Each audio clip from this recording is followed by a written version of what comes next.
요엘 2장 28절에서 32절 말씀 봉독해 드리겠습니다.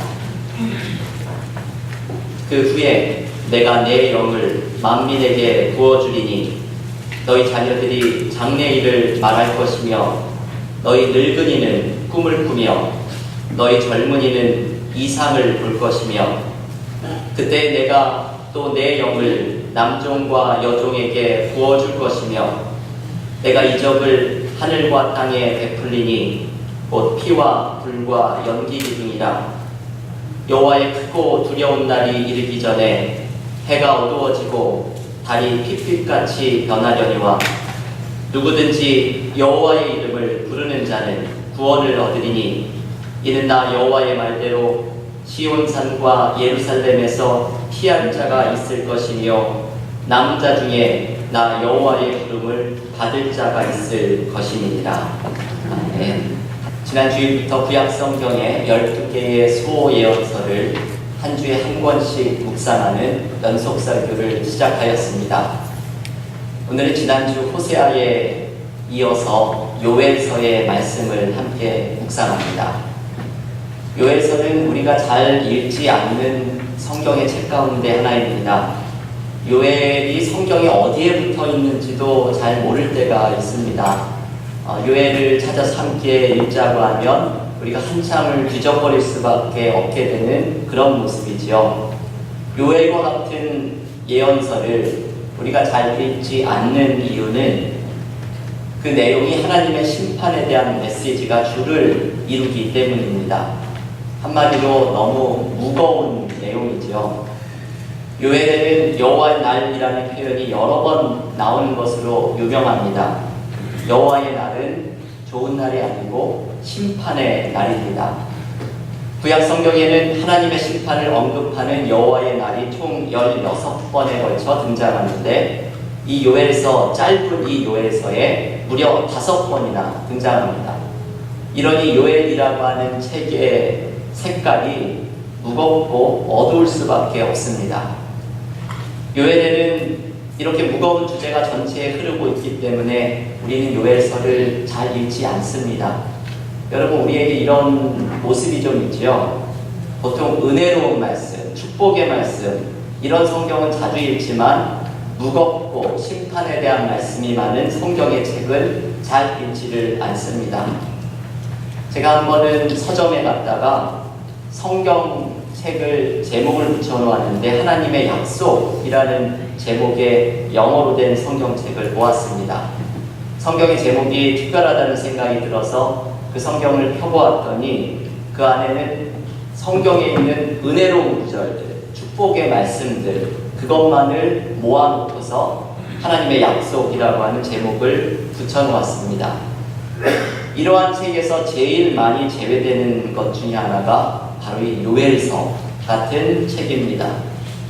하지만 여러분, 우리가 이 소예언서, 심판에 대한 말씀들이 많은 이 예언서를 우리가 묵상해야 되는 이유가 있습니다.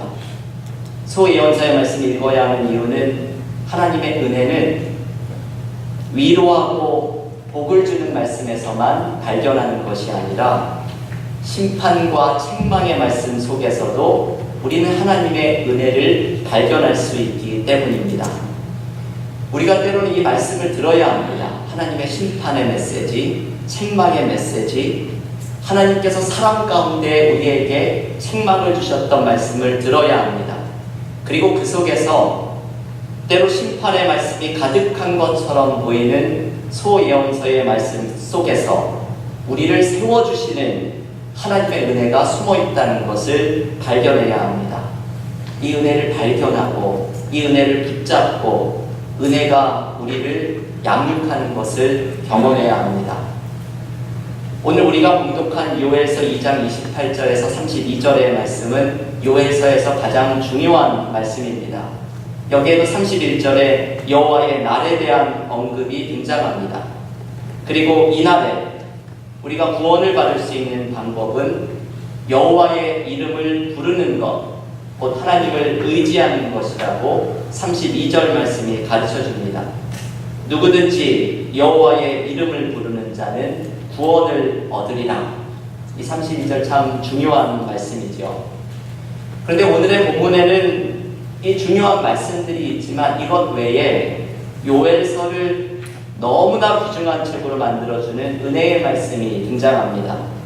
그것은 성령에 대한 약속입니다. 오늘 우리는 이 말씀에 집중을 하려고 하는데요. 요엘서를 구약성경에서도 아주 특별한 책으로 만들어주는 이 성령에 대한 말씀을 우리가 함께 묵상하려고 합니다. 오늘 본문 요엘서 2장 28절은 이렇게 선포합니다. 그 후에 내가 내 영을 만민에게 부어주리니 너희 자녀들이 장래일을 말할 것이며 너희 늙은이는 꿈을 꾸며 너희 젊은이는 이상을 볼 것이며. 네. 여러분, 이 말씀 하나님의 영, 곧 성령이죠. 성령이 모든 사람에게 부어질 것이라는 약속의 말씀이 담겨 있습니다. 어린 자녀나 젊은이나 노인에 이르기까지 모든 사람에게 하나님의 성령이 임할 것이라는 약속의 말씀입니다. 여러분, 이것이 구약 성경에서는 아주 특별한 말씀입니다. 구약 시대의 사람들은 이 말씀을 처음 들어보았던 메시지일 것입니다. 왜냐하면 그동안 구약 성경에서는 하나님의 영이 소수의 사람들에게만 임하는 것을 보여주었기 때문입니다. 하나님이 세우셨던 왕이나 하나님이 선택하셨던 소수의 예언자들에게만 하나님의 영이 임하면서 그 소수의 사람들만이 하나님의 특별한 일을 감당하는 모습을 보여줍니다. 그런데 오늘 요엘서 2장의 말씀은 다릅니다. 오늘의 본문은 하나님의 영이 만민에게 부어질 것을 강조합니다. 성령이 모든 사람에게 부어지는 것입니다.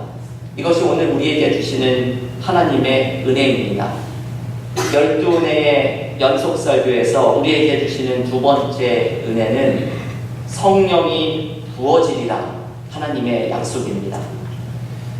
교우 여러분, 성령께서 우리의 삶에 임하십니다. 신앙인은 이것을 경험하면서 살아가야 합니다. 내 삶에 성령께서 임하셔서 충만하게 역사하시는 이 성령의 강한 역사를 우리는 경험하면서 살아가야 합니다. 때로 새벽 기도에 나와서 기도할 때 저는 이런 경험을 합니다. 기도의 시간에 제가 대표 기도를 시작하는 순간, 혹은 교우들과 함께 개인 기도를 하는 순간, 멀리서 교우들이 기도하는 소리가 희미하게 들려올 때 성령께서 강하게 우리의 회중 가운데 역사하고 계시는 것을 경험할 때가 있습니다. 성령은 추상적인 머리의 생각으로 남아있는 것이 아니라 나의 삶에 오셔서 내 안에 충만히 거하시고 역사하시는 살아계신 성령을 경험하면서 나아가야 합니다. 지렁이의 기도라는 책에서 김요한 목사님, 이 저자는 자신이 성령을 처음 체험했던 때를 이렇게 소개해 줍니다. 이 목사님의 아내가 첫 아이를 임신하고 6개월이 되었을 때에 아내와 함께 산부인과에 가서 정기 진료를 받다가 의사 선생님에게 이 아이의 성별을 물어보게 되었다고 합니다. 이제 때가 6개월이었기 때문에 한 3개월만 지나면 아이를 낳는데 태어날 아이에게 필요한 용품을 준비하고 싶어서 성별에 맞게 준비하려고 이 질문을 하게 되었습니다. 그래서 의사 선생님에게 이렇게 자기 딴에는 조심스럽게 이렇게 물었죠. 아이 신발을 분홍색으로 준비할까요? 파란색으로 준비할까요? 돌려서 물었습니다. 그런데 의사 선생님이 뭐라도 힌트를 줄 줄 알았는데 퉁명스럽게 이렇게 대답을 합니다. 그런 건 알아서 뭐 하게요? 그리고 나가버렸답니다. 이 목사님이 이 말을 듣고 화가 났습니다. 내가 이런 면박을 들어야 되나? 의사 선생님이 자기가 의사면 의사지 뭐 그거 알려주는 게 대단하다고 이렇게 면박을 주나? 너무 화가 나서 그 이후에 하루 동안 기분이 나쁘고 면박을 당한 것이 분하고 화가 났습니다. 저녁에 집에 돌아와서 이분이 매일 기도를 하는데 그날은 마음의 분을 가라앉히려고 기도를 시작합니다. 그런데 그 기도 시간에 성령께서 찾아오십니다. 여러분, 이게 참 이렇죠. 성령이 우리를 찾아오실 때는 무언가 거룩한 생각이나 하나님의 일을 하려고 하는 열심 속에서 기도할 때만 찾아오시는 것이 아니라 이분처럼 분한 마음에 화를 내고 있을 때에도 성령이 느닷없이 찾아오십니다. 이 목사님이 서재에 들어가서 무릎을 꿇었는데 무릎을 꿇자마자 뜨거운 불이 이분의 온몸을 사로잡는 것을 경험했습니다. 그리고 이어서 맑고 분명한 목소리로 성령의 음성이 들려왔습니다. 아들이다. 됐냐? 뭐 그런 거 가지고 하루 종일 화를 내고 그러느냐. 이 목사님이 처음 들었던 성령의 음성이었습니다. 이분이 이걸 쓰면서 나의 성령의 첫 경험이 좀 더 폼나고 멋있는 것이어야 되는데 이분이 처음 들었던 성령의 음성이 아들이다. 됐냐? 이 말이었습니다. 이 체험을 한 후에 이 목사님은 계속해서 성령의 강한 역사를 경험하는 삶으로 나아가게 됩니다. 여러분, 이 이야기는 특별한 어떤 목사님의 이야기만이 아닙니다. 오늘 요엘은 성령이 만민에게 부어질 것이다 라고 약속합니다. 우리의 삶 속에서도 성령이 역사하시는 것을 경험하게 됩니다. 신앙인은 성령의 역사를 경험하도록 간구해야 합니다. 어제 저는 토요일 새벽 기도를 하면서 지난주부터 우리가 저하는 새벽 기도에 누가복음을 묵상을 하기 시작을 했는데 이 어제 마리아에게 임했던 특별한 은혜에 대한 말씀에서 이 은혜를 경험하는 방법을 누가복음 1장 35절에 이렇게 가르쳐줍니다. 성령이 내게 임하시고 지극히 높으신 이의 능력이 너를 덮으시리니. 저는 어제 이 말씀이 너무나 좋았고 저에게 특별한 은혜가 되었던 말씀입니다. 성령이 내게 임하시고 지극히 높으신 이의 능력이 너를 덮으시리니. 우리가 삶에서 은혜를 체험하는 방법은 성령께서 우리에게 임하시고 하나님의 능력이 우리를 덮을 때입니다. 그래서 어제 새벽 기도에서 제가 이 기도의 문장으로 기도하시기를 교우들께 초대하였습니다. 여러분, 우리는 좋은 기도의 문장을 많이 가지고 있어야 합니다. 우리의 기도를 돌아보면 항상 똑같은 기도, 나의 필요를 채우기를 하나님께 부탁드리는 그 같은 기도를 되풀이하는 것이 아니라 하나님의 뜻에 맞는 좋은 기도의 문장으로 하나님 앞에 기도로 나아가야 합니다. 누가복음 1장 35절이 우리에게 가르쳐주는 기도의 문장은 이것입니다. 성령이 나에게 임하시고 하나님의 능력이 나를 덮으소서. 성령이 나에게 임하시고 하나님의 능력이 나를 덮으소서. 이 기도를 드리면서 나아갈 때 우리는 성령께서 하나님의 능력 안에서 우리를 새롭게 하시는 역사를 경험하게 될 것입니다. 여러분, 성령께서 우리에게 부어질 때에, 우리가 성령을 경험할 때에 우리에게는 어떠한 일들이 일어나게 됩니까? 오늘 요엘서의 본문은 성령이 만민에게 부어질 때 두 가지의 일이 일어날 것을 우리에게 가르쳐줍니다. 첫째는 하나됨입니다. 성령은 모든 사람에게 차별 없이 임하면서 공동체의 모든 사람을 하나로 묶어주십니다. 오늘 본문 요엘 2장 28절 29절 말씀을 제가 다시 한번 봉독해 드리겠습니다. 그 후에 내가 내 영을 만민에게 부어주리니 너희 자녀들이 장래일을 말할 것이며 너희 늙은이는 꿈을 꾸며 너희 젊은이는 이상을 볼 것이며 그때 내가 또 내 영을 남종과 여종에게 부어줄 것이며. 아멘.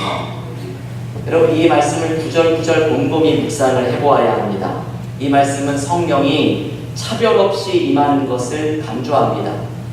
성령이 자녀의 구분 없이, 곧 아들과 딸이라는 성별의 구분 없이 임하고 늙은이와 젊은이, 곧 나이의 구별 없이 성령이 임하고 남종과 여종, 곧 신분의 차이 없이 성령이 임하는 것을 가르쳐줍니다. 성령이 임할 때 나타나는 것은 바로 이 차별이 없는 공동체가 세워지는 것이죠. 남녀의 차이, 나이의 차이, 신분의 차이, 소유의 차이, 생각의 차이, 그 밖에 모든 차이를 넘어서서 성령께서 임하시면 우리 모두를 하나로 묶어주시는 성령의 역사가 일어납니다. 이것은 기적입니다. 여러분, 나하고 생각이 다르고 삶의 모습이 다른 사람과 하나가 된다고 하는 것은 이것은 기적과 같은 일입니다. 그런데 이러한 기적이 성령이 역사하실 때에 우리 가운데 일어나게 됩니다. 그래서 오늘 교동문으로 읽었던 에베소서 4장 3절의 말씀에서 바울은 이렇게 말하죠. 성령이 하나 되게 하신 것을 힘써 지키라. 성령이 임한 것을 경험한 사람들은 성령께서 하시는 일인 하나 되게 하는 역사를 힘써 노력해야 합니다. 그런데 여러분, 우리의 교회 생활을 한번 돌아보십시오. 간혹 교회 안에서 성령을 받았다는 사람들에게 분쟁과 섭섭함이 일어날 때가 있습니다. 성령께서 나에게 이런 예언을 주셨다고 하면서 결국은 공동체에 문제가 일어나기 시작을 합니다. 이 공동체에는 성령의 역사가 없는 것 같아 판단하면서 공동체 안에 섭섭함과 분란이 일어나게 됩니다. 성령이 부어졌음을 경험하는 사람들은 성령께서 일하시는 방식으로 일하고 성령께서 하시는 일을 따라가야 합니다. 성령이 일하시는 방식은 사랑으로 일하는 것이고 성령이 하시는 일은 우리를 하나 되게 묶어주시는 것입니다. 교회가 건강하게 성장하고 성숙하는 공동체가 되는 것은 차별이 없는 하나된 공동체를 만들 때입니다. 그때 그 공동체는 성령이 역사하시는 공동체가 되고 성령이 역사하시는 공동체가 성장하고 부흥하게 되는 은혜를 경험하게 됩니다. 성령께서 우리에게 임하실 때 경험하게 되는 또 다른 모습은 바로 희망입니다. 희망. 성령이 우리에게 부어지면 우리에게 새로운 희망이 샘솟고 성령께서 불러일으키시는 새로운 비전과 생각들이 우리를 찾아오게 됩니다. 오늘 보면 요엘서 2장 28절은 성령이 부어질 때 일어나는 여러 가지 일들을 소개합니다. 성령이 임하시면 자녀들이 장래일을 말하고 이것은 미래를 보기 시작한다는 것이죠. 어린 자녀들이 미래를 보기 시작합니다. 노인은 꿈을 꾸며 노인들이 이제 삶에 힘이 없어지는 나이이지만 20대 청년처럼 새로운 꿈을 꾸기 시작하고 그리고 젊은이는 이상을 볼 것이며 이것은 젊은이들이 성령께서 주시는 비전을 보기 시작할 것이라는 말씀입니다. 이것은 새로운 미래, 새로운 꿈, 새로운 비전에 대한 말씀이고 한마디로 이야기하면 희망에 대한 말씀입니다. 성령이 임하시면 절망과 좌절 속에 있는 사람들이 하나님이 열어주시는 새로운 희망을 품게 됩니다. 조정민 목사님의 왜 성령인가? 라는 책에 보면 이분이 스테파니라고 하는 분의 이야기를 소개합니다. 이 스테파니는 한국에서 미국으로 입양된 아이인데 이분의 이야기를 소개합니다. 스테파니는 한국전쟁에 참전한 미국인과 한국인 어머니 사이에서 혼혈로 태어났습니다. 이 스테파니의 어머니가 재혼을 하게 되면서 다른 가족들의 광요 때문에 어린 스테파니가 버려지게 되었습니다. 여러분 생각을 해보십시오. 한국전쟁 직후에 전쟁으로 폐허가 된 땅에서 어린 스테파니가 겪었을 그 극심한 고통과 고생을 말로 다 표현할 수가 없는 것이었습니다. 한 번은 먹을 것을 훔치다가 우물 같은 곳에 내던져져서 죽을 고비를 넘기기도 했고 한 번은 먹을 것을 또 훔치다가 또 걸려서 물레방아에 묶여진 채 내버려졌다가 죽을 뻔한 적도 있었다고 합니다. 이러던 스테파니가 우여곡절 끝에 미국인 선교사 부부에게 입양이 되었습니다. 근데 스테파니는 미국에 와서 살면서 모든 것이 불안해졌습니다. 그 힘들었던 한국에서의 모습보다 더 불안해졌습니다. 그 이유가 여러 가지가 있었지만 그 중에 제일 큰 것은 양 부모가 아무 대가 없이 재워주고 먹여주고 옷을 사주는 것이 너무나 불안했습니다. 이유 없는 이러한 사랑이 이해가 되지 않았고 이게 자신을 너무 불안하도록 만들었습니다. 그러던 어느 날 자기 심정을 친구에게 털어놓았습니다. 그 친구가 스테파니에게 충격적인 이야기를 들려줍니다. 스테파니, 네가 그 집의 딸이라는 걸 넌 모른단 말이야? 이게 스테파니에게는 아주 충격적인 말이 되었습니다. 너무 당연한 말이지만 스테파니에게는 이게 가장 충격적인 말이었습니다. 내가 누군가의 자녀가 되었구나. 이 생각이 스테파니의 삶을 바꿔놓기 시작합니다. 내가 누군가의 딸이 되었다는 것을 깨달으면서 스테파니는 이제 새로운 미래, 새로운 꿈을 꾸기 시작합니다. 조정민 목사님은 이 이야기를 소개해 주면서 이 스테파니의 이야기는 사실 우리 모두의 이야기라고 말합니다. 우리도 누군가의 자녀가 되었다는 것을 깨달으면 새로운 희망을 꿈꾸기 시작합니다. 그것은 성령께서 우리로 하여금 하나님의 자녀가 되었음을 깨닫게 해주시는 것입니다. 로마서 8장 16절은 이렇게 말을 합니다. 성령이 친히 우리의 영과 더불어 우리가 하나님의 자녀인 것을 증언하시나니. 여러분, 성령께서 우리가 하나님의 자녀라는 것을 깨닫게 하십니다. 성령님은 우리에게 예수를 믿을 수 있는 믿음을 불러일으키시고 예수를 영접하는 사람에게 주시는 하나님의 자녀가 되는 축복을 우리로 깨닫도록 만드십니다. 이게 사실 우리의 노력으로는 믿어지지 않는 것입니다. 이것을 믿으려고 하고 깨달으려고 해도 이것이 믿어지지 않던 사람들이 성령께서 역사하시면 내가 하나님의 자녀가 되었다는 것이 믿어지고 깨달아집니다. 이것을 깨닫게 되면 스테파니가 느꼈던 희망이 우리 가운데 찾아옵니다. 여러분, 생각해 보십시오. 우리의 육신의 부모님들도 우리에게 필요한 것을 공급해 주시는데 하물며 천지를 지으신 창조주 하나님께서 나의 부모가 되어주시는데 어떻게 우리의 삶에 희망이 찾아오지 않겠습니까? 저는 가끔 한국에 전화를 걸면 부모님들께서 저와 제 아내 최 목사가 좀 힘들어하고 있다 그렇게 느껴지시면 큰 소리로 이렇게 말씀하시는 것을 듣습니다. 내가 있잖아. 나만 믿어. 힘들면 한국으로 와. 우리가 있잖아. 부모님들이 막 큰 소리를 이렇게 치십니다. 이게 짐짓 저희를 위로하려고 하시는 큰 소리인 것을 알면서도 이 말씀을 들으면 위로가 되는 것을 경험합니다. 여러분, 육신의 부모님들도 우리에게 이러한 위로를 주시는데 하물며 하나님께서 여러분에게 이렇게 말씀을 하십니다. 얘야, 내가 있잖아. 너는 내 딸이고 너는 내 아들이잖아. 내가 너를 내버려 두겠니? 두려워하지 말아라. 창조주 하나님께서 자녀인 우리에게 이렇게 말씀하십니다. 그리고 성령께서 이것을 깨닫게 하십니다. 성령이 이것을 깨닫게 하실 때 우리에게는 삶의 모든 절망을 넘어서는 희망이 찾아오게 됩니다. 교회 여러분, 우리 모두에게는 저마다의 삶의 문제가 있습니다. 꽉 막힌 삶의 문제들이 있습니다. 어디로 가야 할지 모를 삶의 순간들이 찾아옵니다. 하지만 성령이 우리에게 부어질 때에 성령은 우리에게 새로운 생각을 주시고 새로운 미래를 주시고 새로운 희망을 품게 하십니다. 특별히 내가 하나님의 자녀를 하나님이 책임져 주신다고 하는 이것을 깨달으면서 이 근원적인 희망이 우리의 가슴을 가득 채우게 됩니다.